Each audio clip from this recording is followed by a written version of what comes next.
Welcome, everybody. Today's podcast is sponsored by Royalty Roofing, your residential and commercial roofing experts. Our guest today is Quinn Texmo with Turner Construction. Welcome, Quinn. Thank you. It's nice to have you. I always do this. I forget to introduce. I am Mel Scaturo with Royalty Roofing. I do the business development for them. Welcome, Quinn. Thank you. Thank you for coming and joining us. So Quinn sent me her bio, and I can either read it or you can, I mean, you're a great storyteller, and I know you can do this yourself justice on this. Would you like to share a little bit of information about yourself, some of your passions, and of course you need to add in maybe some of your favorite places that you've traveled to. Travel? Yes. Sure. So my name's Quinn Texmo. I'm Community and Citizenship Manager for Turner Construction. So what I do, I oversee 4 pillars: small business engagement, workforce development, student engagement, and volunteer and service. What else? What else? Oh, come on, tell us about Crew. You've been in Crew for a very long time. Yes, I missed the very first Crew Omaha meeting, but I was at the second one. And what was that, 10 years? Help me. Oh, 15. Really? 16 years ago. I think we celebrated our 10-year in 2019. Wow. And then we had another celebration in 2020, right before things got interesting. Yes, and you've won a couple awards there with Crew. I have, yes. Crew has a national award. It's called their Impact Awards, and I won the Advancing Careers for Women in Construction Award at the national level, which I can still tell you where I was when I got the phone call, and how many holy craps and no way this isn't happening happened. Well, I'm glad you kept it civil here. You know, holy crap. yeah, that's actually not what was said.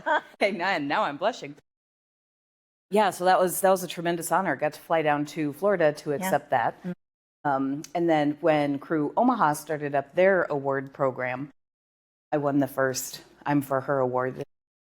Advancing Careers for Women in Construction Award. I don't know who else would win that. I mean, it's just a perfect honor for you there. So, and then let's see, what else before we move on to some questions? Sorry, I'm a blind girl. That's okay. You are now currently you serve as the president of the La Vista Community Foundation. I do. And is on the Women's Fund Board of Directors, as well as Leadership Nebraska Alumni Advisory Council. Do you have a life outside that you are not? And I know you do because you love to travel. I do love to travel. I do use every minute of PTO that I earn. Yes. They give it to me. I use it. I think I'm actually negative 3.28 hours right now. So I messed up on my PTO math for this last trip, but I'll earn it back.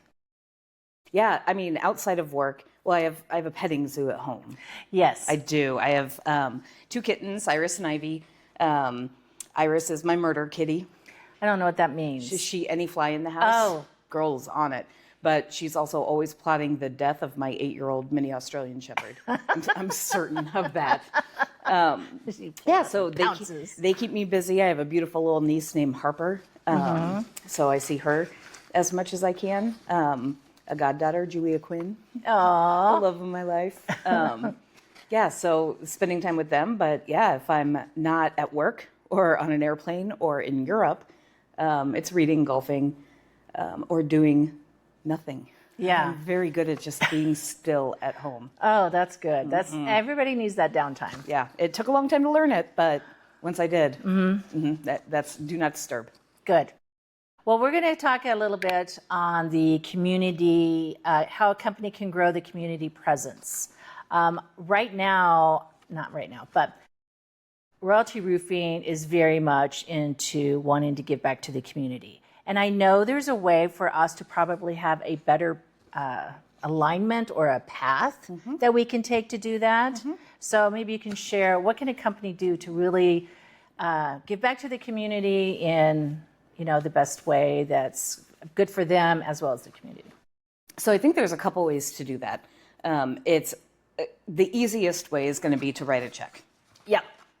And you talk to any nonprofit in Omaha, what their biggest need is? Money. It's going to be money. Yep.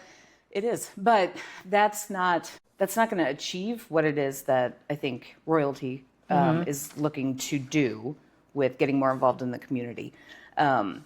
So a couple different ways to get more actively involved within the community is to, one, identify like what nonprofits around here align with the values of your company. Right. And so if you identify what we at Turner refer to as like strategic giving pillars, Yeah. then it makes it pretty easy to go and find a place to volunteer, a place to spend your time. Yeah, that makes sense. To check that box. Another way to do it is to just ask the people who work for the company, what are you passionate about?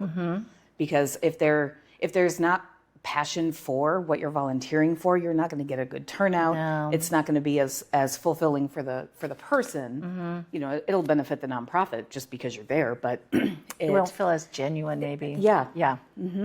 I understand that. Yes. And we do, so here we've started it and we want to expand, but we do the 12 days of giving in December and it's all time. And, Nick's very passionate about that. We're not going to, yes, we buy some presents and we adopt a family, but other than that, it's all time that is given during that. But we want to expand it to other parts of the year. So other things to think about, there's a month for everything. There's a breast cancer awareness month. There's a men's health awareness month. You can also tie in giving to things like that. Doing food drives leading up to Thanksgiving. Helping those who are food insecure make sure that they can enjoy a Thanksgiving. Doing a school backpack stuffing drive leading up to school. Finding out which schools have not which, every school is going to have students that would benefit from that. Right. But there are organizations that lead that where you can simply plug yourself into it.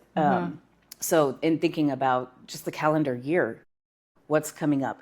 For the La Vista Community Foundation, one of the things that we've been talking about doing is at Valentine's Day, writing Valentines and like notes of love and support for senior citizens. Oh, yeah. Oh, that's just nice. Giving them some love. Absolutely. Yeah, absolutely. So there's a lot of different ways and things that you can think about or that can help guide you as you're trying to figure out what it is that you want to do. Well, and in our industry, so in the construction industry, what was that program? Or you just did Hike for Hope. Hike for Hope. There we go. I was hoping hike. That wasn't it. You can hope while you're hiking. You can hope the hike's So not tell me a hard. little bit about that one. Oh gosh, so that one is that was through the American Foundation for Suicide Prevention. Yes. Which is a national organization that provides education and then services to support individuals who have come close to considering that as an option, who have attempted and survived it, the families of. They also provide support for employers. Yeah. Absolutely, because it affects absolutely everybody around you. It really does. And so what I loved about the Hike for Hope, it was the first one ever here in Nebraska, but AFSP received a grant to study suicide rates specific to the construction industry, because our industry has one of the highest rates of suicide. That surprised me. That shocked me when I heard that. I had no idea. It's terrifying when you hear it, but then you think about it. You think about long hours, hard physical labor, your body hurts. Things start breaking down a lot sooner when you're doing the hard work. A lot of construction is remote, taking you away from your family. Then you throw in the high level of veterans who work in construction. Now you're combining two groups of people that do have higher levels of suicide. When you put all of that together, it just kind of comes to a boil. And so what AFSP is looking to do is try to identify ways where you can break down the stigma behind talking about mental health and the stigma behind asking for help, reaching out and saying, I'm struggling right now. And so that's what the Hike for Hope was it really wanted to spotlight specific things that we can do in the construction industry to work on getting ourselves out of that number one spot that no one wants to be Well, and in. my dad, he was a construction worker and he was seasonal. So in the wintertime, there was layoffs and, I'm sure that was difficult for him. I mean, he didn't show it to us as when we were little, that, your menus at the house changed a bit. They did. Your spending changed, so things Your got a little mood bit tighter. changes. Yes, Yeah. So I can see that. Yeah, I never thought of it. So we talked about how do you manage where you are able to give back a little bit. I want to know a couple of things from you. What community events has Turner done and participated in, and why did you choose those? And also, I want to hear a typical day that in the life of Quinn. Like, what is it that you do? I mean, how do you go about it? How do you keep organized? And how do you pull all these things together? So, I have a lot of to-do lists on sticky notes stuck on my monitor. That helps guide me. yes. Okay, so some events that we have done. Yes. This past Thursday, we did the Women's Build with Habitat for Humanity. Yes. I missed that, but we had done one. Yes, yeah, Royalty did. They're great. Habitat, they do a women's build. It's a house built by women. Ironically, it was the same day as the Crew build that we had. And there was women everywhere. Turner women out there. Yeah, so we have a really robust employee resource group network, and our women's ERG had decided that was something that they wanted to do. We have also fallen in love with the nonprofit Access Period. Oh, yes. Which I have been part of that. Okay, pro tip. If you are looking for a nonprofit where you can go and you can be hands-on, you can get 3 hours of volunteer, they have it down to a science. They do. They just lay it all out, Yep. and it's a line. What is it called? an assembly line. Yeah, assembly line. Exactly. Yeah. It's amazing. That is, if I had one wish for every nonprofit to be able to really truly figure something out, it's how to effectively utilize volunteers. Because companies always want to volunteer. yes. Organizations like Access Period, they just have it figured out and they make it so easy, which is why we keep going back. Yep. Yeah. Yeah, so that's one. Another Habitat thing that we do, Habitat has started these things called Rock the Block. Oh, yes. Okay, and so this is where they'll go to a neighborhood and they'll talk to a dozen neighbors along a street and say, hey, we're going to come out and for free, we're going to clean up your yard. We'll do paint touch up. We'll plant flowers if you have them. And just do a bunch of stuff to like lift the face value. Yes. Yeah, that curb appeal. Yes. And so it's like this little like tornado of people tear through the street for 3 And hours. they leave beauty behind them. Yes. And again, that's another nonprofit where they have it together. They do. And so we did one last year during Construction Inclusion Week. We'll do it again this year. We partner with the La Vista Community Foundation, which I did not set that up. It just sort of happened that way. And the Habitat guy who runs it, his name's Truman. He's like, okay, I just need to coordinate with the president of the La Vista Community Foundation. And I'm like, oh, you got her. it's me. I'm in charge of both. Don't look any further. Yeah, so we're good, bud. We're good. We'll have all the people there. Yeah, so those are great ones. We're getting ready to do a big push with moving veterans forward. Oh, yes. They have a really nice warehouse in Papillion where they store all of the furniture that they move into apartments for their vets. And but their racking system is kind of terrible. Oh. So we're going to move all the furniture, take down the racking system, put up a new racking system, and put the furniture back in. But this is going to allow them to change the heights. Oh, yeah. Of I the like racks. that. That's a great idea. Yeah. That's a great organization. It's a tremendous one. I think we have 2 Turner folks on the board because our Veterans ERG yes. is another incredibly strong ERG. Yeah, so I mean, I could. So you have to say what ERG means. Employee Resource Group. Okay. Yes.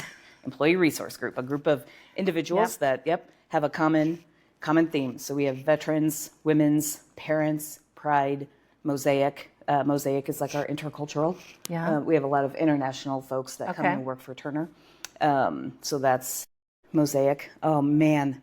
And then, so as part of your job, as you work within these groups to help connect them to the community and different efforts that way? Yes. Okay. So for the NYP, I didn't forget you. I just took a minute. Okay.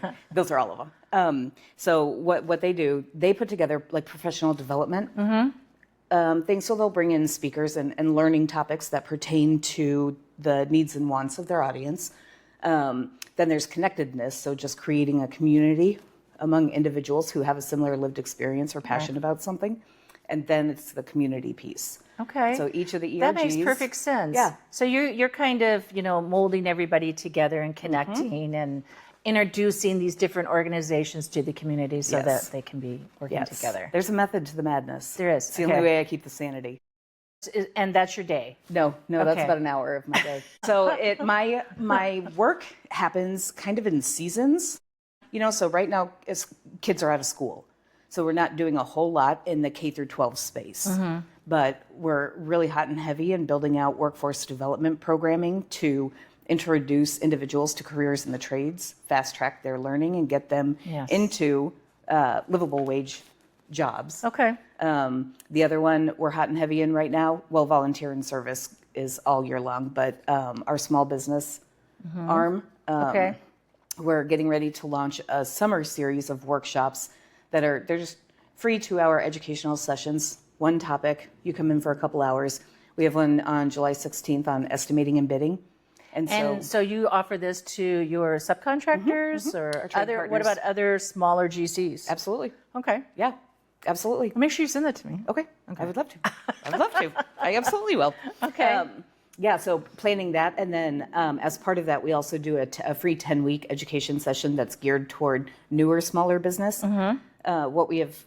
What happens is someone who's a really good electrician decides to leave whatever company they're working for, start their own company. They're great at doing the work. But yes. Who's going to do the accounting? Yep. Who's going to do the business development? Who's going to teach them marketing? And so we have this program that teaches some more of like the business management side of everything so that they can be more well-rounded as a business owner. Yeah, and that makes sense. like work to like steadily scale and grow their companies. So is this, what you're explaining to me now, is this like plug and play in other Turners, or is it just here in Omaha, or are you reproduced? Is there a Quinn in all the other ones? There is. Okay. If you can believe it.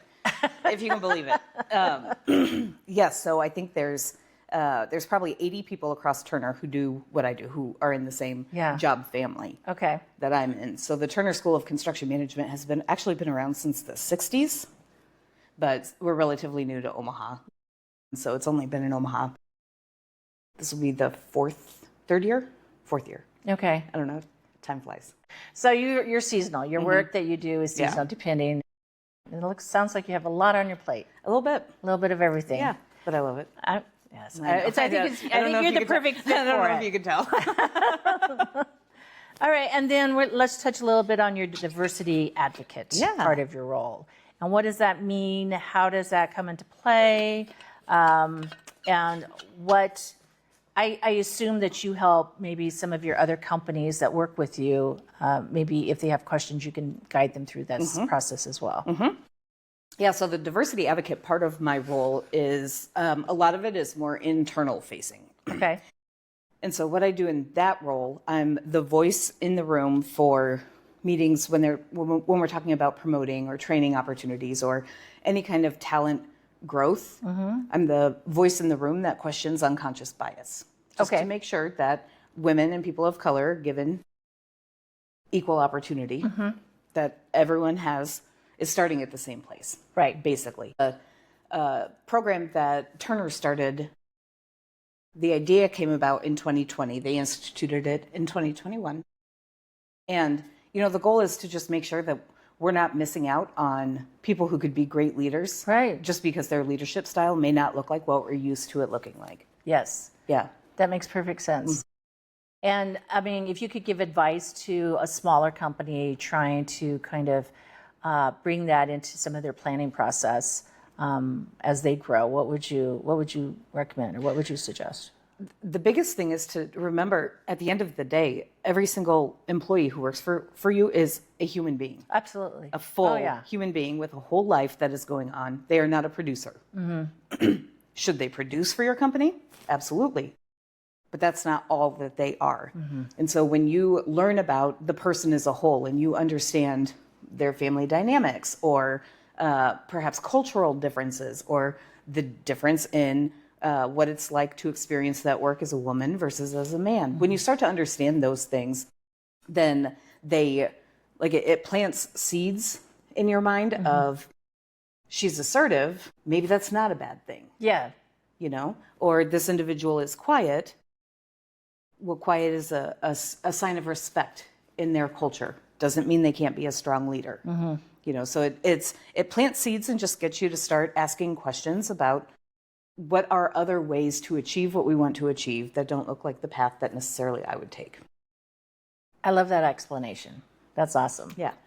What else? What is it? I know this is your passion and everything. What else, is your? I love working at Turner because.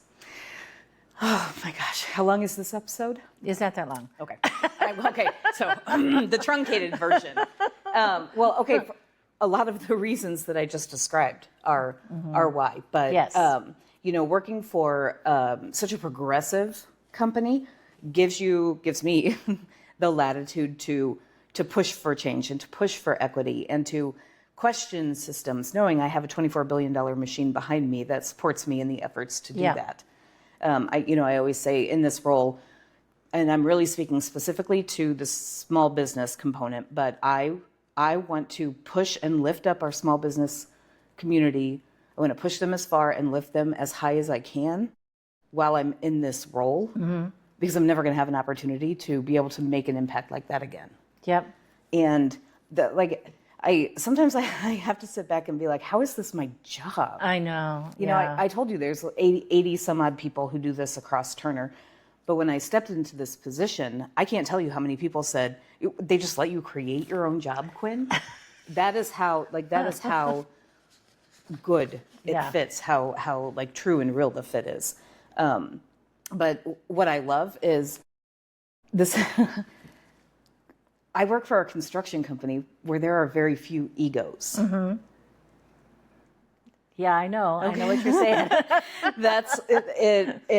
I've been in this industry for 17 years, and I'm surrounded by incredibly intelligent people, but they are humble and they are kind as well. And it just makes going to work every day easier. It makes having hard discussions easier.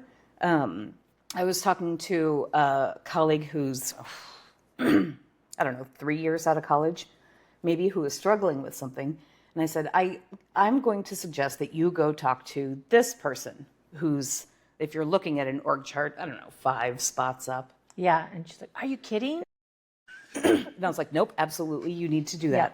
Yeah. And she did. And she got quick and immediate resolution to the pain point that she was feeling. And I don't think there are a lot of companies where that is the case. They might say it, but but to feel it, yes. Or in this young employee's case, she didn't feel it. She needed to be told it. But I promise you, she feels it and knows it now. Yeah. Well, and you had her back regardless of what was going to happen. Yeah. So. All right. Yeah. Well, thank you so much for being here. I so appreciate it. I liked I'm going to take some of that to heart, put it in place here in our royalty, and I'm excited to see what we can do. Yeah, call me if you need me. All right. Thank you, Quinn. Thank you.